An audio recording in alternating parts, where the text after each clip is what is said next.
পাসপোর্টই করো নাই, পাসপোর্ট অফিসই ছিল না, আর তোমার আপা বিমান লইয়া পলায় যায়। আবার তুমি দল করো আর চিল্লাও। তুমি তো পাসপোর্ট অফিসই ছিল না, তুমি পালাইবা কেমনে? মায়ের তো তুমিই খাও শেষে।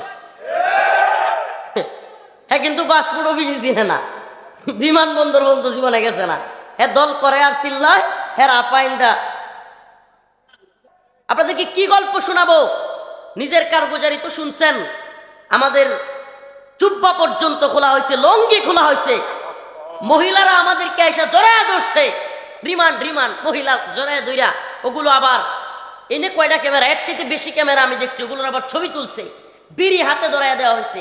আরো গল্প শোনাই, এদেশে রিমান্ডের নামে র‍্যাব এমন অসংখ্য মুজাহিদের, অসংখ্য জিহাদ পছন্দকারী আলেমের স্ত্রীকে তার সামনে দর্শন করছে, দর্শন করছে। কি বলবেন, এদের হালত কি? আবার এরাই বলে আমরা সবচাইতে বড় সংশোধনকারী, সবচাইতে বেশি শান্তিকামী। আল্লাহ বলতেছে, আলা ইন্নাহুম হুমুল মুফসিদুনা ফিল আরদ, বরং এরাই হলো, জেনে রাখো, জমিনের মধ্যে সবচাইতে বেশি ফাসাদ সৃষ্টিকারী।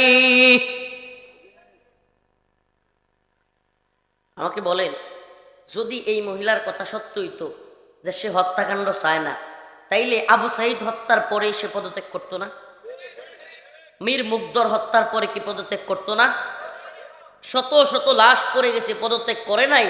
শেষ পর্যন্ত যখন গণভবন দখল করবে মানুষ, তখনও সে থ্রেট দিয়া সেনাবাহিনীরে বলতেছে, তোমরা কি করো, গুলি কেন করো না? এমনকি যখন সেনা প্রধান বলছে যে আর গুলি করে আমরা কতজনকে মারবো, উপায় নাই, আপনি পদত্যাগ করেন, তখন এসএসএফ রে গিয়া বলতেছে সেনা প্রধানরে গুলি করে মেরে লেগে। হ্যাঁ, নাকি ক্ষমতার দরকার নেই? তো কি হাস্যকর কথা।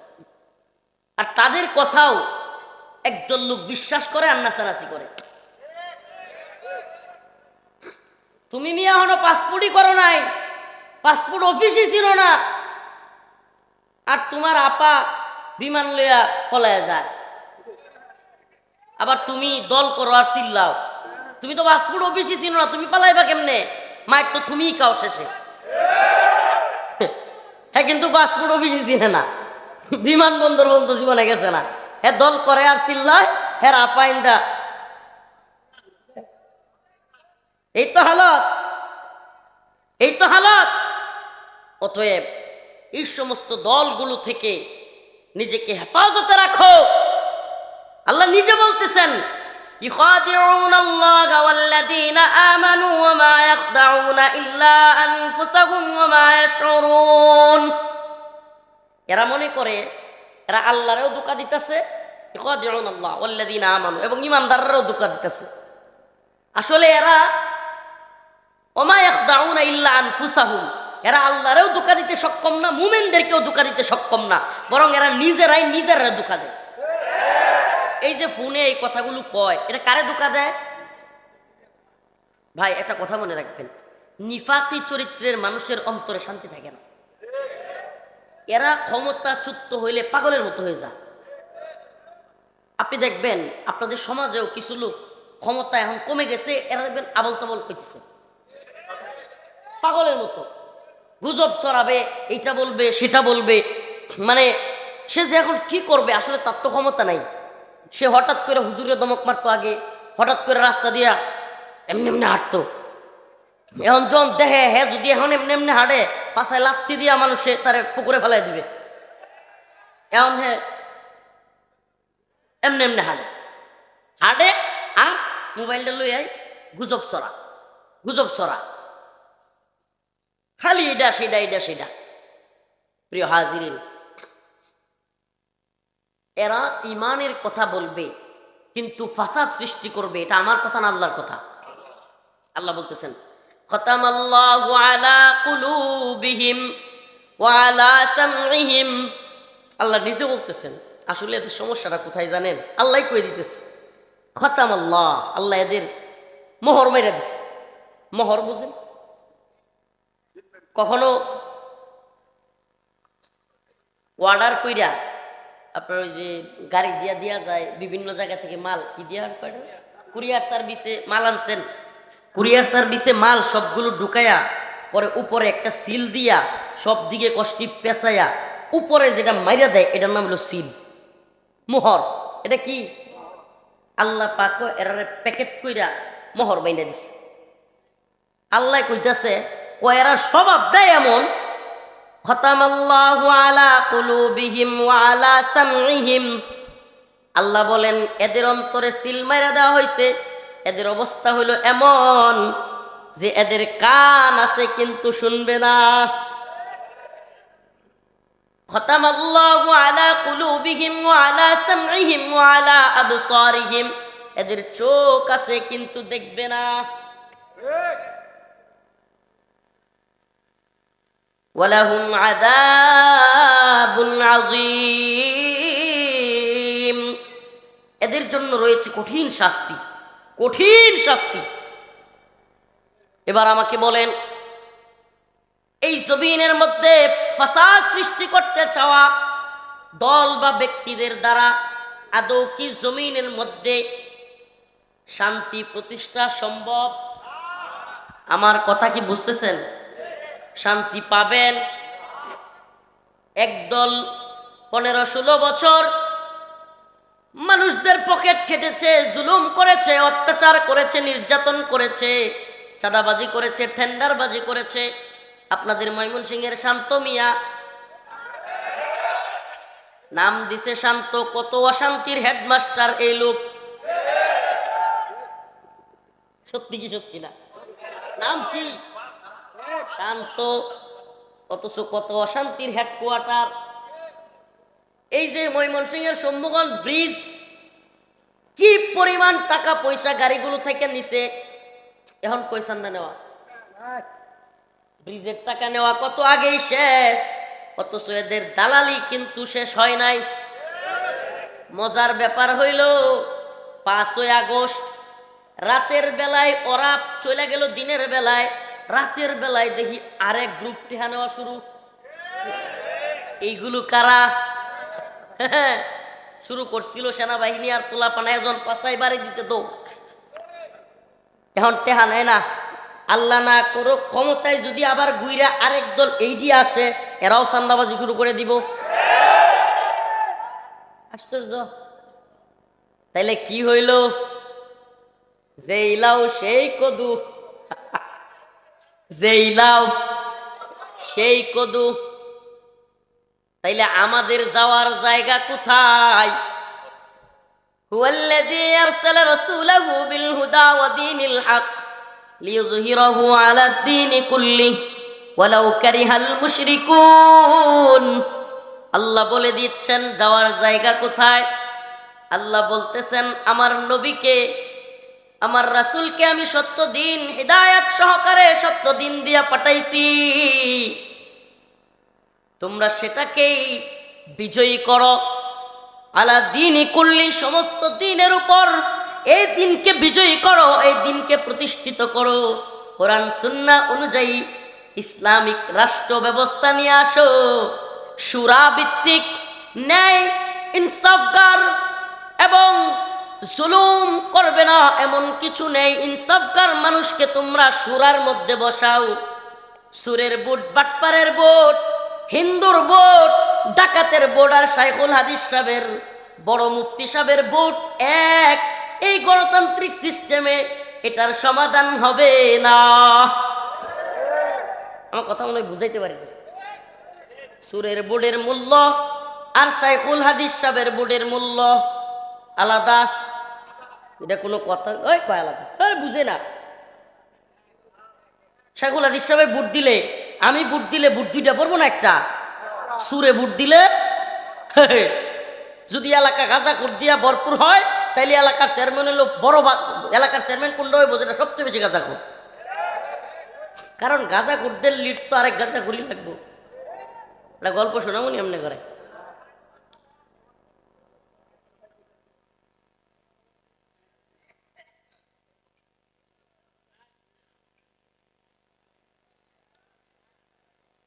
এক রাজা তার এলাকায় পাগলা পানি আসছে, এই পানি যেই খায় সেই পাগল হয়ে যায়। রাজা এলাকায় পানি ডল আসছে, তো এই পানি যে খায় সেই কি হয়।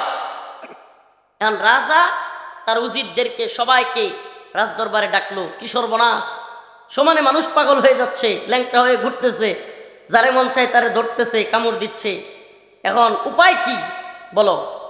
রাজদরবারের অনেকে বুদ্ধি দিল যে রাজা, অন্তত এই পানি যেন আমাদের এই রাজদরবারে ঢুকতে না পারে, যদি আমরাও পাগল হয়ে যাই তাহলে দেশ চলবে কিভাবে।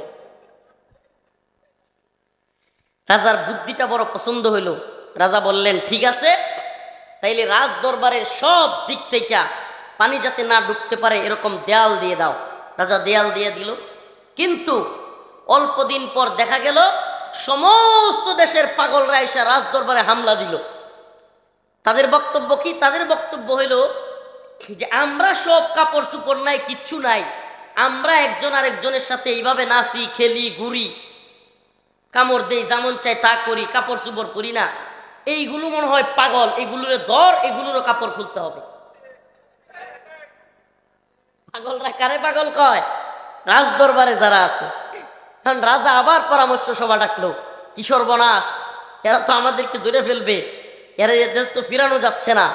তখন রাজ দরবারের এক উজির বুদ্ধিমান, সে পরামর্শ দিল, রাজামশাই, পাগলের রাজা হইতে হইলে আপনারও পাগলই ছিল, পাগলদের রাজা হইতে হইলে আপনারও কি হইতে হইব। কোন কথা থেকে আসছিলাম কোন তো?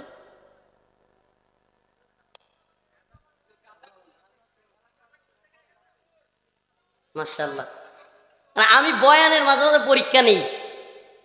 গাঁজাখুর, গাঁজাখুরদের যদি নেতা হয়, একটা গাঁজাখুরই তৈব।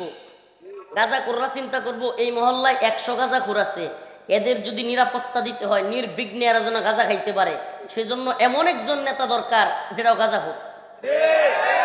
কিন্তু সাবধান, আমাদের নেতা যে গাঁজা খায় এটা জানানো যাবে না।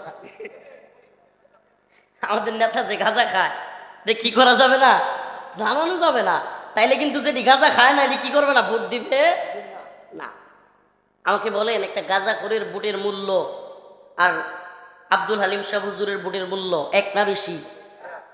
একটা মদখুরের বুটের মূল্য আর শাইখুল হাদিস হাফিজি হুজুর, আমাদের আব্দুর রহমান হাফিজি শাহ হুজুর, উনার বুটের মূল্য কম না বেশি? সাদি শাহ হুজুরেরটা তো অবশ্যই বেশি, 2টা। আব্দুল হক শাহ হুজুর 3টা। কয়টা? এই তো বুটের সিস্টেম নাকি? কি হাস্যকর গণতন্ত্র। একদল লোক, সমাজ যদি খারাপ হয়ে যায়, সমাজের অধিকাংশ মানুষ যদি খারাপ হয়ে যায়, তারা মিলে কোনো ভালো মানুষকে নেতা বানাতে চাইবে না। ভাই, এটা বোঝার জন্য বুদ্ধিজীবী হওয়ার দরকার নাই। আকল কাটান না, সমাজে দেখেন না কোন মানুষটা চেয়ারম্যান হচ্ছে। সমাজে তাকওয়াবান, পরহেজগার, আলেম হোক কিংবা সাধারণ জেনারেল শিক্ষিত হোক, কোন পরহেজগার মানুষটা চেয়ারম্যান হইতে পারতেছে আমাকে দেখান। দাঁড়াইলেও ভোট পায় না, দাঁড়াইলেও কি পায় না, ভোট পায় না, কারণ সমাজ খারাপ হয়ে গেছে, সমাজে পদস্খলন হয়ে গেছে। আমি আমার এলাকায়, এই হুজুর বললেন, আমি আমার এলাকায় একটা গাজার আড্ডাখানা কিংবা এখানে নেশা হয় এরকম কাজ বন্ধ করতে গেছি। আমার এলাকায় জুয়া কিংবা সুদের কারবার বন্ধ করতে গেছি। এখন আমি তুমুল প্রতিহিংসার শিকার, আমি নিজে দেখতেছি, ভুক্তভোগী তুমুল ভাবে। আশপাশ থেকে যেগুলো গাঁজা খায় না কিন্তু দরবারের সাথে রিলেটেড, তারা আমার শত্রু হয়ে যাচ্ছে, অথচ আমার কাছের লোক, কিন্তু কি হয়ে যাচ্ছে, আস্তাগফিরুল্লাহ। দ্বীন ঈমান বুঝি না আমরা। আপনি একটা লোককে চাকরি নিয়ে দেন, একটা ছেলেকে, দেখবেন বাপেও খুশি, পুরা বাড়ির লোক খুশি, এলাকার লোক খুশি, মানে দিনই ভাবে আপনি ফায়দা করছেন, এটা সবাই বুঝে।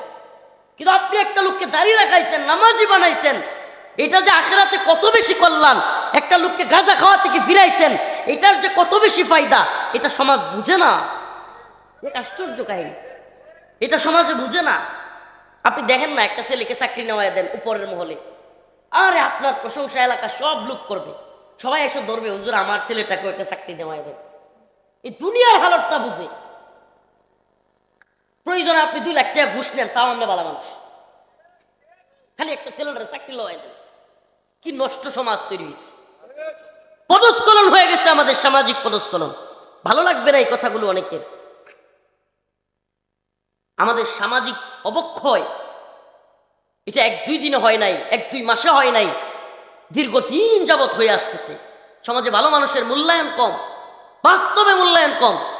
সমাজে ইমাম সাহেব বাজারের মধ্যে এই অর্ধ উলঙ্গ হাফ প্যান্ট পরা মেয়েরা নাচতেছে, আর মুসল্লি নামাজ পড়ে গিয়া টুপি সহ গিয়া চা খায় আর দেহে, চাচাও দেহে।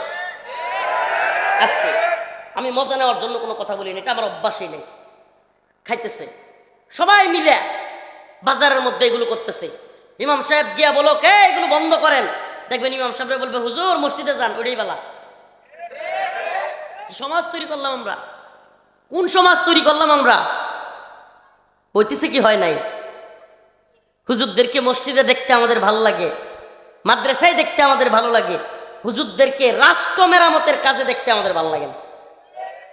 এগুলো কারা করবে? একদল জাহেলরা, একদল সেকুলার মুরতাদ নাস্তিকরা। এটা দেখতে আমরা স্বাচ্ছন্দ্য বোধ করি। এটা কষ্টের। বয়ান পছন্দ হইতেছে না, হ্যাঁ না? আজাই রে সুবহানাল্লাহি ওয়া বিহামদিহি সুবহানাকাল্লাহুম্মা ওয়া বিহামদিকা আশহাদু আল্লা ইলাহা ইল্লা আনতা আস্তাগফিরুকা ওয়া আতুবু ইলাইক। আলোচনা শেষ, কিন্তু আপনাদের প্রতি একটা মেসেজ। বিশৃঙ্খলাকারীদের কাছে সমাজ চলে যায় তখনই যখন আপনারা আলেমদেরকে নেতৃত্বে আনার চিন্তা না করেন। যখন তাকওয়াবানদেরকে, আলেম না হোক তাকওয়াবান, আলেম হইলে তাকওয়াবান তা না। অনেক হুজুরের পকেটে 20,000 টাকা বললে মাসলা পরিবর্তন হয়ে যায়। ওই হুজুর না, তাকওয়াবান যে আল্লাহকে ভয় করে। পৃথিবীর সমস্ত তাগুত মিলে একত্রিত হয়ে হুমকি ধমকি দিলেও আল্লাহর বান্দা পরিবর্তন হয় না। এই সমস্ত তাকওয়াবান ব্যক্তিদেরকে, যুবক স্কুল কলেজ ভার্সিটির হইতে পারে, কিন্তু তাকওয়াবান হইলে তাকে প্রাধান্য দেওয়া, তার কথা শোনা। আলহামদুলিল্লাহ, আল্লাহ শুকরিয়া। বুকে আশা দেখতেছি আমি, কারাগার থেকে আশা দেখে ভিতর থেকে বেরোইছি, খুব স্বপ্ন দেখতেছি।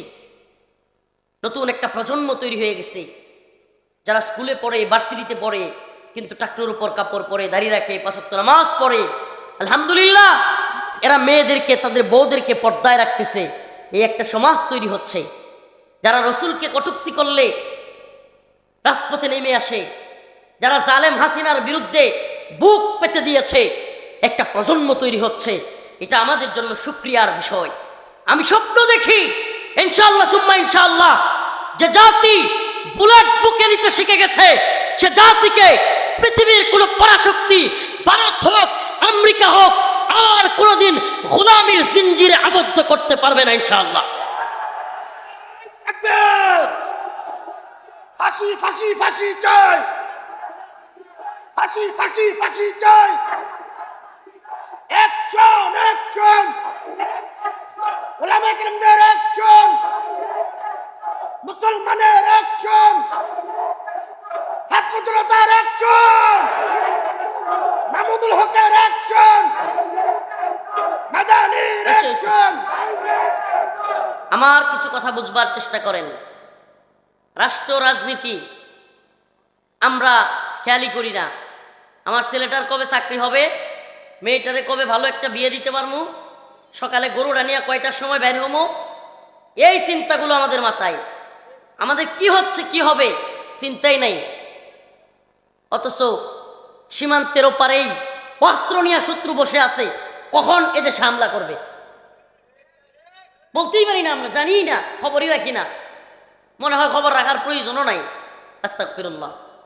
এই জন্য বলি, আজ সর্বশেষ আখিরি কথা, আমাদের সবচাইতে উপমহাদেশের মুসলমানদের, বিশেষ করে বাংলাদেশের মুসলমানদের সবচাইতে বড় শত্রু হলো হিন্দুত্ববাদী, ব্রাহ্মণ্যবাদী, তাগুতি ইন্ডিয়ান মোদী সরকার।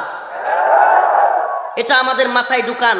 সব কথার শেষে আখিরি কথা বলে দেই, ফাইসালা আল্লাহ রসুল বলে গিয়েছেন, ইসাবাতান মিন উম্মতি আহরাজাহুমাল্লাহু মিনান নার, ইসাবাতুন তাগজুল হিন্দ ওয়া ইসাবাতু মা ঈসা ইবনে মারইয়াম। একটা গাজওয়া হবে, একটা যুদ্ধ হবে, হিন্দুস্তান আফগানিস্তানের হিন্দুত্ববাদী ব্রাহ্মণ্যবাদী তাগুতি জালেমদের বিরুদ্ধে মুসলমানদের একটা যুদ্ধ হবে, যেই যুদ্ধের নাম গাজওয়াতুল হিন্দ। সেই যুদ্ধে ইনশাআল্লাহ বিইذنিল্লাহ মুসলিমরা অনেক বেশি হতাহত হবে, কিন্তু দিন শেষে মুসলিমরা বিজয়ী হবে। শুধু তাই নয়, হিন্দুত্ববাদী নেতাদের কল্লা ধরে ধরে টেনে হিচড়ে বাইতুল মাকদিসের দিকে মুসলমানরা নিয়ে যাবে ইনশাআল্লাহ। সেই জিহাদের জন্য যুবকদেরকে তৈরি হতে হবে। এখন আর এই তথাকথিত রাস্তায় নেমে আন্দোলনের সময় শেষ। অবস্থা যেই দিকে যাচ্ছে, ভারতের প্রতিরক্ষা মন্ত্রী রাজনাথ সিং সে যেই কথা বলে বসেছে, তার সেনাবাহিনীকে বলেছে বাংলাদেশ ইস্যুতে তৈরি থাকতে, যুদ্ধের জন্য প্রস্তুত থাকতে। আমরা ছোট্ট একটা দেশ, আমাদের অস্ত্রবল কম, তাদের চাইতে আমাদের জনবল কম, কিন্তু যেটা আছে আরশওয়ালার সাথে সম্পর্ক, ওইটা আবার ওদের নাই, ইমানি পাওয়ার। এই ইমানি পাওয়ার নিয়ে শাহাদাতের তামান্না নেয়া আগায় গেলে আফগানিস্তানের মুল্লারা যদি সোভিয়েত রাশিয়াকে আমেরিকার সহ Britain, Germany, France, Netherland, Italy সহ নেটো জুটকে পায়ের নিচে ফেলতে পারে, পায়ে পইরা নাকে খত দিয়া ক্ষমা চাইয়া আফগানিস্তানকে পালাইতে হয়, ভারতকেও বাংলাদেশে হামলা করলে ইমানি শক্তিতে ইনশাআল্লাহ আমরা পরাজিত কইরা দিল্লির ক্ষমতাসীন ওই হিন্দুত্ববাদী নেতাদেরকে টেনে হিচড়ে ইনশাআল্লাহ বাইতুল মাকদিসের দিকে নিয়ে যাব। পারবো তো ইনশাআল্লাহ? এটা এই গণতন্ত্রের বুডের মাধ্যমে হইতো না, এটা হইতে হইলে দাওয়াত এবং জিহাদের মাধ্যমে লাগবে। এই যে যেটা করতেছি এটা হলো দাওয়াত। প্রয়োজন হইলে এই কয় না, প্রয়োজন হইলে এখন আর তরবারির যুগ না, এখন এই যে আঙ্গুল বাঁকা করতে হইব। আমি তো বলি এখন বাংলাদেশের যুবকদের এদেশের যেই পরিমাণে ভারত থ্রেট দিচ্ছে, বাংলাদেশ সরকার অচিরে উচিত গণহারে যুবকদের ট্রেনিং এর ব্যবস্থা করা। গণহারে যুবকদেরকে, আমি যুবকদেরকে বলবো ট্রেনিং ওরা দেওয়াক না দেওয়াক নিজে নিজে প্রস্তুতি হও, প্রস্তুত হও। শারীরিক কসরত শুরু করো, শারীরিক ব্যায়াম শুরু করো, সাঁতার দাও, দৌড় প্রতিযোগিতা দাও, ঢিল ছুড়ো মাঝে মাঝে। এই অন্যের গায়ে না, কথা ভালোভাবে বুঝেন, দুষ্টামি নয়, সিরিয়াস হতে হবে আমাদেরকে। শারীরিক ব্যায়াম, ফিটনেস, দৌড় প্রতিযোগিতা, সাঁতার কিংবা বিভিন্ন ধরনের কাজ করে আমাদেরকে এখন থেকে তৈরি হওয়া উচিত। আমি মনে করি আমাদের বাংলাদেশের যুবকদেরকে আবারও বলতেছি, এখন থেকেই সশস্ত্র ট্রেনিং দেওয়ানো দরকার। কি আশ্চর্যের বিষয়, ইউরোপ আমেরিকায় ওদের অবস্থা হলো প্রাপ্তবয়স্ক যুবকদের বাধ্যতামূলক অস্ত্রের ট্রেনিং নেওয়া, আর আমাদের অবস্থা হলো আমাদের কাছে অস্ত্র পাইলে 7 বছরের জেল। কি মজার বিষয়, ওরা আমাদেরকে কি শিখাইলো? আমরা অস্ত্রের কথা বললেই জঙ্গি হয়ে যায়, আর ওরা অস্ত্র শিখা বাধ্যতামূলক। তাইলে বুঝেন, আল্লাহর রসুল আল্লাহ পাক নিজে বলে গেছেন, আ'ইদ্দু লাহুম মাসতাতা'তুম মিন কুওয়া ওয়া মিন রিবাতিল খাইল তুরহিবুনা বিহি আদুওয়াল্লাহি ওয়া আদুওয়াকুম। তোমরা তোমাদের সাধ্য অনুযায়ী শক্তি সঞ্চয় করো এবং তোমরা আল্লাহ শত্রু এবং তোমাদের শত্রুদের উপর ভয় তৈরি করার জন্য তোমরা নিক্ষেপ শিখো। অথচ আমাদের শিক্ষার কোনো সুযোগই নেই। এই বিষয়গুলো আমাদেরকে খেয়াল করতে হবে। ওরা জঙ্গি বলুক, মৌলবাদী বলুক, যেমন চায় টেক দিক, এজন্য আমাদের তুরাই খেয়ার, এটা আমাদের যায় আসে না। আমাদের মুসলিম যুবকদেরকে তৈরি হতে হবে। নাসরুম মিনাল্লাহ ওয়া ফাতহুন করিব। আসসালামু আলাইকুম ওয়া রাহমাতুল্লাহি ওয়া বারাকাতুহু।